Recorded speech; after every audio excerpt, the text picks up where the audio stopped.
Immunitetni mustahkamlashga yordam beradigan tabiiy mahsulotlar mavjud. Ular organizmni infeksiyalarga qarshi kurashishda qo'llab-quvvatlaydi. Biroq biror mahsulotning o'zi immunitetni keskin oshirib yuborishi isbotlanmagan.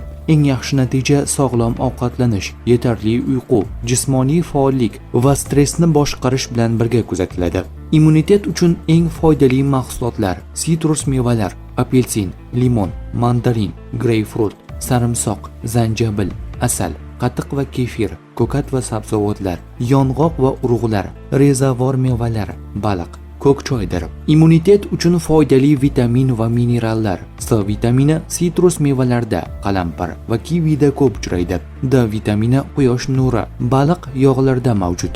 Rux, qovoq urug'i, go'sht, dukkaklilarda uchraydi. Selenni baliq, tuxum va yong'oqlardan iste'mol qilish mumkin. Kunlik tavsiya: ertalab 1 stakan iliq suvga limon qo'shib iste'mol qilish. Nonushtada qatiq yoki kefir, bo'lmasa meva va yong'oqlarni iste'mol qilish. Tushlik paytida ko'p sabzavotli ovqatlar, kechki ovqatga esa baliq va dukkaklilarni iste'mol qilish kerak. Kun davomida 1,5-2 litr suv ichish tavsiya etiladi. Agar tez-tez kasal bo'lsangiz yoki immunitet pasaygan deb gumon qilsangiz, buning sababi vitamin yetishmovchiligi, surunkali kasallik yoki boshqa omillar bo'lishi mumkin. Bu holatda shifokor ko'rigidan o'tish maqsadga muvofiqdir.